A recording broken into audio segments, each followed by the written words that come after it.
Good morning, good afternoon, good evening everyone. मैं हूं रोशन चिकने और आज अपन चालू कर ले फाइनेंशियल अकाउंटिंग का new chapter that is personal investment accounting, जो एग्जाम में 15 से 20 मार्क्स कैरी करेगा। ओके, बहुत अच्छा चैप्टर है, तो प्लीज ध्यान देना। क्या है, पहले इस चैप्टर में अपन कौन है, किसके अकाउंटिंग करनी है, मतलब करना क्या है, तो थोड़ा उसके ऊपर बात कर लेते हैं। ठीक है, पर्सनल इन्वेस्टमेंट अकाउंटिंग चैप्टर के नाम से पता चलता है कुछ तो रिलेटेड टू इन्वेस्टमेंट है। ठीक है, इन्वेस्टमेंट के रिलेटेड बातें करेंगे, फिर उसकी अकाउंटिंग कैसे करनी है वो देख लेंगे। और it is not only investment accounting, the chapter is known as personal investment accounting.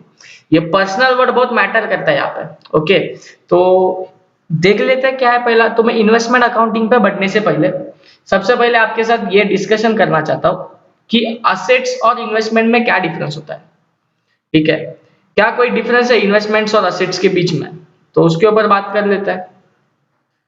बोलो, अब तक हमने अकाउंटिंग किया, इतने सारे चैप्टर सीखे तुम लोग ने, बहुत सारे चैप्टर्स के अंदर तुमने बैलेंस शीट्स के अंदर इन्वेस्टमेंट्स ये वर्ड लिखा है, फिक्स असेट्स ये वर्ड लिखा है। मैं बस वो चीज एड्रेस करना चाहता हूँ, that is the difference between investment and assets.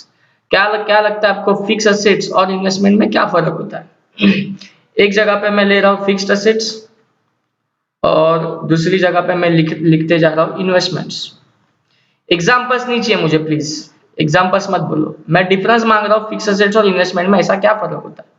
कोई बोलेगा fix assets are long term in nature, जो बिजनेस में सालों साल रहते हैं अपने पास, जिसके बिना बिजनेस नहीं हो सकता। तो मैं बोलूंगा इन्वेस्टमेंट्स भी तो लॉन्ग टर्म होते हैं। ठीक है, इन्वेस्टमेंट्स लॉन्ग टर्म होते हैं as well as short term investments are also there. ठीक है, कुछ इन्वेस्टमेंट शॉर्ट टर्म भी है, तो कुछ फिक्स एसेट भी तो शॉर्ट टर्म इन नेचर हो सकता है, जो विद इन 1 ईयर अपने को स्क्रैप करने पड़ सकते हैं या बेचने पड़ सकते हैं।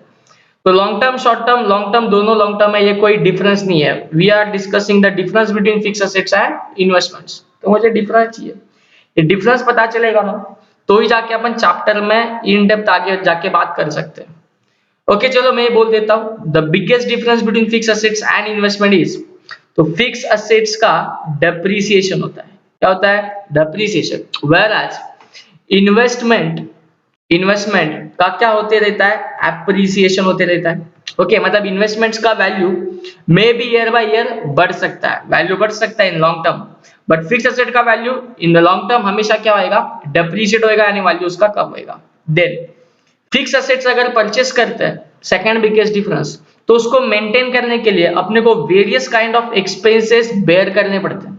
ओके, फिक्स एसेट परचेस किया तो उसका मेंटेनेंस एंड वो सब एक्सपेंसेस अपने को बेयर करना पड़ेगा मंथली बेसिस पे, क्वार्टरली बेसिस पे। बट वेयर एज इन्वेस्टमेंट अगर तुम करते हो, इन्वेस्टमेंट परचेस करते हो, तो तुम लोग को अमाउंट किधर एक्सपेंस आउट नहीं करनी पड़ेगी, उल्टा तुम्हारा एक रेगुलर इनकम जनरेट होना चालू हो जाएगा। क्या हो जाएगा? इनकम जनरेट होना चालू हो जाएगा। यानी इन्वेस्टमेंट्स के ऊपर अपने को क्या मिलता है? रिटर्न मिलता है। क्या मिलता है? रिटर्न। रिटर्न ये वर्ड प्रॉपर है, इंटरेस्ट मत बोल देना, वो बचपन में अपन इंटरेस्ट इंटरेस्ट बोला करते थे। The proper word is what? Return. तो इन्वेस्टमेंट्स के ऊपर क्या मिलता है? रिटर्न। क्या फिक्स एसेट्स के ऊपर कोई रिटर्न मिलता है? नहीं, उल्टा उसके लिए अपने को क्या पे करना पड़ता है? सॉरी, एक नॉन कैश एक्सपेंसेस अपने को इनकर करना पड़ता है, that is depreciation, as well as कुछ कैश एक्सपेंसेस इनकर करने पड़ते हैं, जैसे कि मेंटेनेंस एक्सपेंसेस एंड वो सब, या उसका कैरिंग कॉस्ट, उसको संभालने का खर्चा। बट इन्वेस्टमेंट्स का कोई संभालने का खर्चा नहीं है, उल्टा इन्वेस्टमेंट अपने को इनकम जनरेट करके देगा, उसके ऊपर अपने को अच्छा खासा रिटर्न्स मिलता है, और रिटर्न मिलता है इसी के लिए तो अपन पैसा क्या करते हैं? इन्वेस्ट करते हैं। क्या करते हैं? इन्वेस्ट। तो ये एक डिफरेंस था, दो डिफरेंस थे जो मुझे एड्रेस करने थे between fix assets and investment. तो चलो इस डिस्कशन को खत्म करते हुए आगे बढ़ना है मेरे को चैप्टर के अंदर। नाउ आपको ये वर्ड अभी के लिए फिलहाल क्लियर हो चुका है, what is investment. Now moving ahead, what is personal investment. ठीक है, या फिर इन्वेस्टमेंट्स में कोई टाइप्स होते हैं क्या, उसके ऊपर बात कर लेते हैं। तो नेक्स्ट स्लाइड पे देख लेना टाइप्स ऑफ इन्वेस्टमेंट्स। मैं इन्वेस्टमेंट को दो टाइप में डिवाइड कर रहा हूं। One is fixed return bearing investment, देख रहे हो तो fixed return bearing investment, and second one is fluctuating return bearing investment. नाम से क्या पता चलता है, अभी अभी मैंने डिस्कशन किया इन्वेस्टमेंट के ऊपर सबसे बिगेस्ट एडवांटेजेस उसके ऊपर क्या मिलता है? रिटर्न। तो ये रिटर्न के ना हमने दो टाइप किए, रिटर्न के दो टाइप है, इसके लिए इन्वेस्टमेंट के दो टाइप बन गए। एक फिक्स्ड रिटर्न मिल सकता है कुछ इन्वेस्टमेंट के ऊपर, और कुछ इन्वेस्टमेंट के ऊपर अपने को फ्लक्चुएटिंग रिटर्न मिलता है। Now what do you mean by fixed return and fluctuating return? Example पढ़ लो, अपने आप दिमाग की बत्ती जल जाएगी। That is FD. मैं एफडी ओपन करता हूँ ना, जब भी मैं एफडी क्रिएट करने जाता हूँ बैंक में, तो अभी बैंक वाला मेरे को एडवांस में बोल देता है 7% एफडी, 8% एफडी, 6.5% एफडी। तो ये 7%, 6.5% जो भी बैंक मेरे को रेट बता रहा है वो क्या है, वो रेट ऑफ रिटर्न है and that is fix. Bank ने बोल दिया ना 8%, तो चाहे दुनिया इधर की उधर हो जाए, बैंक को 8% का रेट ऑफ रिटर्न देना ही पड़ेगा। ठीक है। देन म्यूचुअल फंड, कुछ म्यूचुअल फंड्स है जो फिक्स रिटर्न प्रोवाइड करते हैं। ठीक है, म्यूचुअल फंड में इन्वेस्टमेंट करो 10% के कुछ ऐसे प्लान है जिसमें समझो बोला गया कि 10% का फिक्स रिटर्न मिलेगा। हाँ, तो 10% का रिटर्न मिलके ही रहेगा। तो शायद आपको ये चीजें पता चल रही है कि फिक्स रिटर्न मतलब क्या। तो ऐसा इन्वेस्टमेंट, ऐसी सिक्योरिटी जो मैं परचेस करता हूँ, और उसके ऊपर मिलने वाला रेट ऑफ रिटर्न मुझे एडवांस में पता होता है। कभी पता होता है एडवांस में, तो उस चीज को अपन क्या बोलेंगे, उस इन्वेस्टमेंट को, उस सिक्योरिटी को अपन क्या बोलेंगे, फिक्स रिटर्न बेयरिंग सिक्योरिटी, और you can say investment. Real estate, मतलब मैंने कोई प्रॉपर्टी परचेस किया, उसको रेंट पे दिया, तो रेंट एक फिक्स इनकम मेरा जनरेट हो गया, that's what is also called as what, fix return investment. PPF का भी फिक्स रेट ऑफ रिटर्न मिलता है 7%, 8%। प्रेफरेंस शेयर्स को तो ऐसे लिखना ही गुना है, मैं हमेशा याद करो क्या लिखा करते हैं अपन, 12% प्रेफरेंस शेयर्स, 9% प्रेफरेंस शेयर्स, जो भी उसका रेट उसके स्टार्टिंग में लिखा जाता है, वो rate is nothing but what, rate of return. ठीक है, हाँ वो तुम जानते हो डिविडेंड है, बट डिविडेंड मत बोलो ना प्लीज, रेट ऑफ रिटर्न है वो उसका। डिबेंचर्स भी 10% डिबेंचर, 12% डिबेंचर ऐसे लिख के आता है, तो that 10 and 12% is nothing but what, return. ठीक है, तो ये रिटर्न क्या है, फिक्स्ड है। गवर्नमेंट सिक्योरिटीज के ऊपर भी फिक्स रिटर्न मिलता है, इसके लिए अपन गवर्नमेंट के सिक्योरिटीज खरीदते हैं, भले उसका रिटर्न कम है।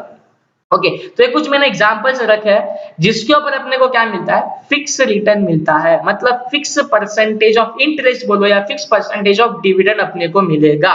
और ये कितना मिलेगा, ये इन्वेस्टमेंट की या सिक्योरिटी की मैच्योरिटी आने तक अपने को रुकना नहीं होता है। तो बोलता है डे 1 को मेरे को पता चलेगा जब मैं ये इन्वेस्टमेंट्स को क्या करने जाऊंगा, खरीदने जाऊंगा। तो एक लास्ट लाइन बोलता हूं, उसको अच्छे से सुनना।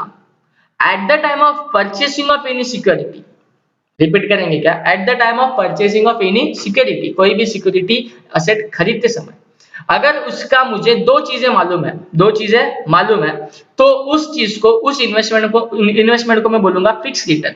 कौन सी दो चीजें, बोलता है rate of income and the date of income.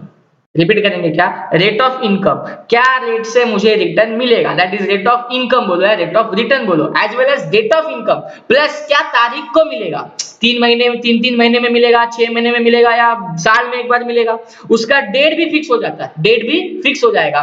तो रेट मेरे को मालूम है, जो फिक्स मुझे मिलना है, साथ में कौन सी तारीख को मिलेगा वो डेट भी मेरे को मालूम है। तो rate of income is known as well as date of income is known. तो उस काइंड ऑफ इन्वेस्टमेंट्स को मैं क्या बोलूंगा यार, fix return bearing investment securities. I hope ये डिस्कशन आपको क्लियर है। नाउ इसके टोटली अपोजिट मेरे को बात करना है, fluctuating return bearing investments. Now what do mean by fluctuating, मतलब जिसका रेट ऑफ रिटर्न फिक्स नहीं है, डेट का तो बात ही छोड़ो, रेट ही नहीं मालूम, अभी डे 1 पे रेट नहीं बता सकते, तो डेट कैसे बता पाएंगे कभी पेमेंट होएगा, और शायद पेमेंट हर साल होना जरूरी भी नहीं है, शायद पेमेंट भी नहीं होएगा। कुछ समझ में आ रहा है क्या। तो ऐसी कौन सी इन्वेस्टमेंट सिक्योरिटी है, तो मैंने एक ही एग्जांपल रखा है which is best example ever, that is equity shares. ठीक है, मैं जब भी किसी कंपनी के शेयर खरीदता हूं, कौन से वाले, इक्विटी शेयर्स, तो मैं उस कंपनी का शेयर होल्डर बन जाता हूं, ओनर बन जाता हूं। तो शेयर होल्डर कभी कंपनी को ये नहीं पूछता है कि मेरा रिटर्न दो, नहीं बिल्कुल नहीं, वो तो कंपनी के पास अच्छा खासा प्रॉफिट होएगा तब जाके बचाओ प्रॉफिट शेयर होल्डर बांट के लेते हैं। अरे याद आता है क्या, तो इक्विटी शेयर होल्डर्स का रेट ऑफ रिटर्न फिक्स नहीं है, किसी इक्विटी शेयर होल्डर को ऐसा नहीं बोला जा सकता है जा तेरे को 10% हर साल मिलेगा, कभी नहीं, शायद किसी साल 50% मिल जाए, शायद किसी साल 5% मिल जाए, शायद किसी साल मिले भी नहीं। तो that's why equity shares are which investment securities, तो these are the fluctuating return bearing investment securities। ठीक है, ये क्या था, क्या सीखा तुमने, हेडिंग पढ़ना प्लीज, टाइप्स ऑफ इन्वेस्टमेंट, ये मैंने 2 टाइप पे बात किया। अभी एग्जांपल्स तो तुमने देख लिए, बस वो मैं एक लास्ट लाइन पे गौर करके खत्म कर देता ये डिस्कशन अपना, that is 2 types of investment, एक फिक्स रिटर्न और एक फ्लक्चुएटिंग रिटर्न। फिक्स रिटर्न ऐसा कभी बोला जाएगा, बोलो ना, फिक्स रिटर्न कभी बोलेंगे, when rate of income and rate of income is fixed, खत्म। फ्लक्चुएटिंग कभी बोलेंगे, when rate of income and rate of income is not fixed, then it is a fluctuating return bearing investments. और ये कुछ मैंने examples आपके सामने रखे। नाउ मूविंग अहेड, इस चैप्टर का नाम है इन्वेस्टमेंट अकाउंटिंग, तो मतलब टाइप्स ऑफ इन्वेस्टमेंट बना है, तो ये इन्वेस्टमेंट्स का ही कुछ ना कुछ चलने वाला है, क्या चलने वाला है बात करेंगे। ठीक है, करेगा, मैं सब बात करेगा। पहला आपको टाइप्स ऑफ इन्वेस्टमेंट क्लियर हो चुका है तो थोड़ा मुझे आगे बढ़ना है, नहीं क्लियर है तो प्लीज ये पिछले 2-4 मिनट का वीडियो रिपीटेटिव बेसिस पे सुन लो, प्लीज एक बार सुन लो, ये तो आगे का डिस्कशन क्लियर नहीं होगा। ये बहुत ज्यादा इंपॉर्टेंट डिस्कशन था जो मैंने यहाँ पे रखा हो, टाइप्स ऑफ इन्वेस्टमेंट्स, बिकॉज अगर इन्वेस्टमेंट्स की टाइप्स ही नहीं पता है तो उसका अकाउंटिंग करने में बहुत ज्यादा दिक्कत आएगी। Now moving at methods of accounting. ये जो चैप्टर है इसके अंदर अपने को अकाउंटिंग के दो मेथड्स है, मतलब दो तरीके से क्वेश्चन फॉर्म होएगा, ठीक है, दो तरीके से क्वेश्चन फॉर्म होएगा। कुछ प्रीवियस पास्ट एग्जाम के अगर तुमने क्वेश्चंस उठाओगे ना तो आपको दोनों के दोनों मेथड से क्वेश्चन पूछे गए, मतलब लगभग कभी कभी ये चैप्टर 30 मार्क्स के लिए भी आया है, 30 मार्क्स के लिए।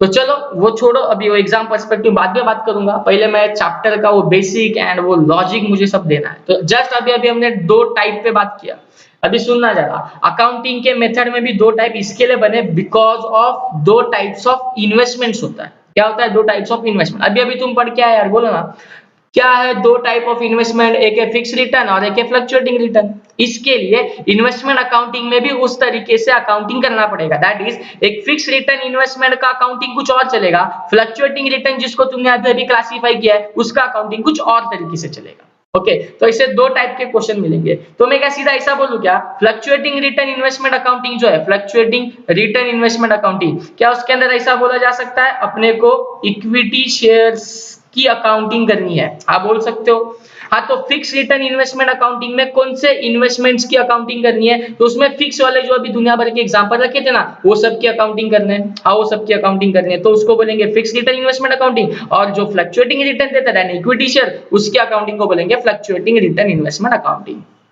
अभी क्वेश्चन ये वर्ड्स यूज नहीं करेगा, अपने को इन्वेस्टमेंट का नाम दिया रहेगा, उस नाम को देख के पहचान लेने का कि फिक्स वाला क्वेश्चन है कि फ्लक्चुएटिंग वाला क्वेश्चन है। मिसाल के तौर पर क्वेश्चन के अंदर हर जगह पे लिख के आ रहा है 9% डिबेंचर, तुम लोग ही बताओ ना 9% इट इज फिक्स रेट ना यार, और क्वेश्चन ये डेट वेट भी दे देगा, तो 9% मतलब तुम इसको क्या बोलोगे, फिक्स बोलोगे या फ्लक्चुएटिंग बोलोगे? तो फिक्स बोलेंगे।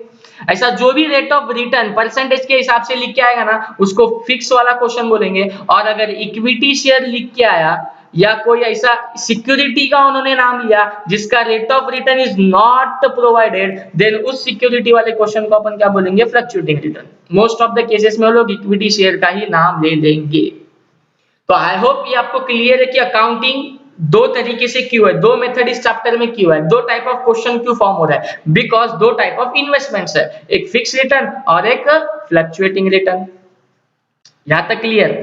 फिर और बात करनी है मुझे, अभी तक मैं चैप्टर के नाम पे फिर से फर्स्ट स्लाइड पे जा रहा हूँ, चैप्टर का नाम इज पर्सनल इन्वेस्टमेंट अकाउंटिंग। मैंने क्या इन्वेस्टमेंट होता है इसके ऊपर पूरा डिस्कशन कर लिया, क्या टाइप्स ऑफ इन्वेस्टमेंट्स है ये हमने बात कर ली, फिर अकाउंटिंग में क्या मेथड ऑफ अकाउंटिंग है ये बात किया, लेकिन ये नहीं बोला कि अकाउंटिंग में करना क्या है, बिकॉज अकाउंटिंग बोलेगा तो जर्नल एंट्री है, लेजर्स है, लेजर पोस्टिंग है, या वेरियस लेजर्स बनाने हैं जो एक दूसरे में ट्रांसफर करना है, एक्चुअल में करना क्या है, तो चलो उसके ऊपर भी बात कर लेता हूँ कि अकाउंटिंग मतलब एक्चुअल में क्या। एंड सबसे important discussion, it is a personal investment accounting. ये पर्सनल वर्ड क्यों ज्यादा इंपॉर्टेंट है, क्यों फोकस कर रहा हूं, तो सुनना जरा प्लीज। तो अभी मैंने ये बात कर लिया, नेक्स्ट आता है मैं क्वेश्चन एंड आंसर पे। एज अ क्वेश्चन तुम लोगों को क्या प्रोवाइड किया जाएगा, तो एज अ क्वेश्चन अपने को प्रोवाइड किए रहेंगे ट्रांजेक्शंस। क्या प्रोवाइड किए रहेंगे? ट्रांजेक्शंस। अभी ट्रांजेक्शंस बोलेगा तो तुम्हारे दिमाग में क्या आता है? बाइंग एंड सेलिंग, इसके अलावा और क्या ट्रांजेक्शन रहेंगे? कुछ नहीं। तो बाइंग सेलिंग और उसका पेमेंट एंड अमाउंट रिसीव्ड, ये सब ट्रांजेक्शंस क्वेश्चन अपने को क्या करेगा, प्रोवाइड करेगा। क्वेश्चन छोटा सा रहेगा। एज अ सॉल्यूशन अपने को क्या करना है इस चैप्टर के अंदर, तो अपने को एक सिंपली एक लेजर बनाना है, and that ledger is nothing but what, investment accounts. ठीक है, एक इन्वेस्टमेंट लेजर बनाना है, कैसे बनाना है, क्या करना है, कैसे पोस्टिंग करनी है, वो सब मैं क्वेश्चन चालू होने के बाद बोल दूंगा। अभी के लिए तुम लोग को बस ये समझना है क्योंकि इंट्रोडक्शन लेक्चर है। एज अ क्वेश्चन अपने को क्या दे देंगे, ट्रांजेक्शंस। ट्रांजेक्शंस कौन से दे देंगे, बाइंग एंड सेलिंग वाले, और उसके बदले में जो अमाउंट रिसीव्ड करेंगे या पेड करेंगे वो वाले ट्रांजेक्शंस दे देंगे। और as answer, as a solution अपने को क्या प्रिपेयर करना है, तो एक सिंपली एक लेजर बनाना है, and that ledger is nothing but what, investment ledger. एक इन्वेस्टमेंट का अकाउंट बनाने का है। दोनों टाइप में सेम चीज रहेगा, वो फिक्स वाला क्वेश्चन हो, फ्लक्चुएटिंग वाला क्वेश्चन हो, तुम लोग को ट्रांजेक्शन देंगे, वो फिक्स वाला क्वेश्चन हो या फ्लक्चुएटिंग वाला क्वेश्चन हो, अपने को इन्वेस्टमेंट का अकाउंटिंग कॉलम वॉलम सब सेम टू सेम बनाने रहेंगे। यहां तक क्लियर? नाउ अगेन मुझे कुछ बात करना है, जैसे कि मैं क्या बोलता हूं, ट्रांजेक्शंस कौन से दे देंगे, बाइंग एंड सेलिंग के ना, तो चलो अपने उस टाइप्स ऑफ इन्वेस्टमेंट पर फिर से आता हूं मैं। टाइप्स ऑफ इन्वेस्टमेंट, इसके लिए बोला ये ज्यादा इंपॉर्टेंट डिस्कशन मैंने यहाँ पे रखा हुआ। टाइप्स ऑफ इन्वेस्टमेंट में हमने क्या बोला, there are two types of investments, बराबर ना। तो कौन से, एक फिक्स और एक फ्लक्चुएटिंग। चलो तो याद हो जाना चाहिए अब तक।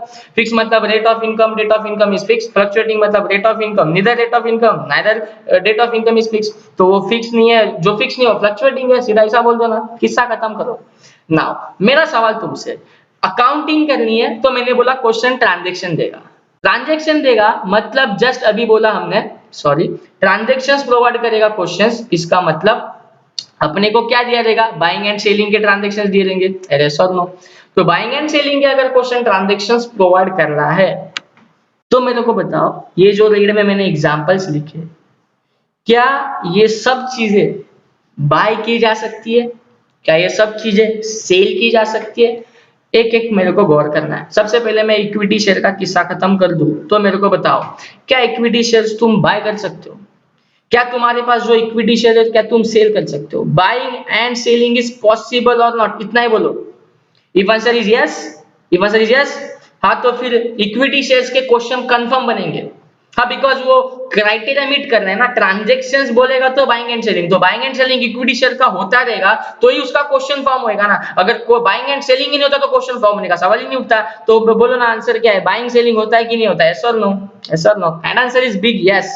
जरूर इक्विटी शेयर अपन बाय करते हैं मार्केट से, अरे ऐसा नो। इक्विटी शेयर अपन कंपनी से बाय करते हैं, ओपन मार्केट ऑपरेशन से बाय कर सकते हैं। हाँ तो बाइंग कर सकते हैं, बाद में मेरे को नीचे तो मैं बेच भी तो सकता हूँ। हाँ तो buying and selling is possible, that's why equity share का इन्वेस्टमेंट अकाउंटिंग में क्वेश्चन बनना तो बनता है। नेक्स्ट मेरा क्वेश्चन तुमसे, क्या एफडी अपन परचेस कर सकते हैं? अच्छे से तो बोलना मेरे को, आंसर आराम से बोलना। क्या एफडी परचेस कर सकते हैं? कोई बोलेगा बैंक में गया, बैंक को पैसा दिया, अब तो एफडी वो परचेस ही किया ना। चलो ठीक है, तुम्हारे हिसाब से वो परचेस किया। क्या एफडी में सेल कर सकता हूँ? सेल, बाइंग एंड सेलिंग का मतलब होता है पर्सन टू पर्सन। क्या पर्सन, क्या मैं किसी को बेच सकता हूँ? नेचुरल पर्सन बोलो, आर्टिफिशियल पर्सन बोलो, नहीं बेच सकता हूँ।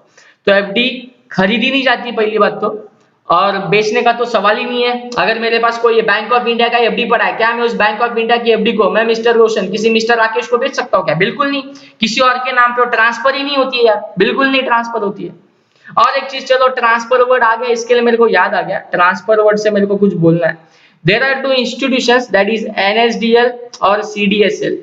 ये तुमने कभी गलती से पढ़ा रहेगा किधर से, तो पैन कार्ड तो तुम्हारा बन चुका है, पैन कार्ड के ऊपर देख लेना, कार्ड के ऊपर एनएसडीएल और सीडीएसएल लिखा होता है। ये दो इंस्टीट्यूशंस है जो क्या करती है मालूम है, ये ऐसे इन्वेस्टमेंट्स, सिक्योरिटीज, प्रॉपर्टीज के ना ट्रांजेक्शंस, ट्रांसफर को रिकॉर्ड करने का काम करती है। मतलब किसी के नाम पे कोई चीज ट्रांसफर करना है तो ये दो ऑर्गेनाइजेशन वो काम करती है। पैन कार्ड तुम्हारे नाम से बनवाने का है तो ये दो ऑर्गेनाइजेशन वो सब काम करती है। गवर्नमेंट इंस्टीट्यूशन है ये, गवर्नमेंट ने इसको अथॉरिटी दिया है कि तुम ट्रांसफर का किसे सब संभालो। किसी और के नाम पे कुछ प्रॉपर्टी ट्रांसफर करनी है, इन्वेस्टमेंट ट्रांसफर करनी है, तो सब तुम देख लो।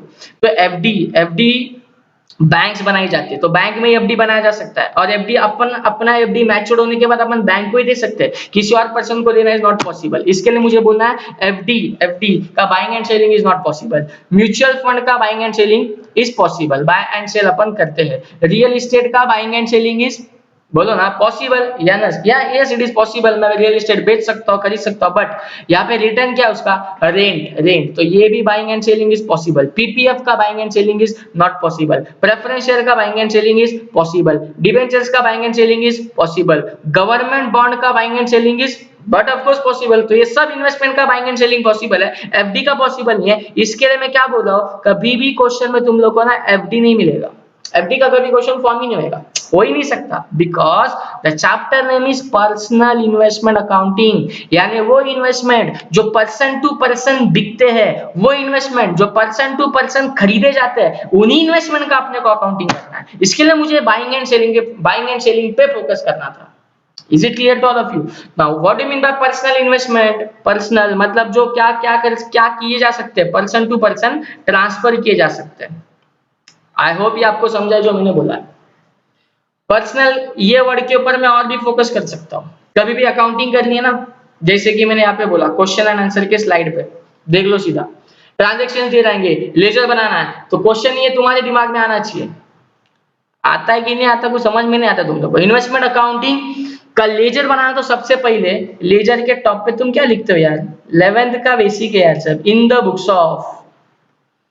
बुक्स ऑफ कुछ तो लिखोगे तब जाके एक investment account as a ledger prepare कर पाओगे ना।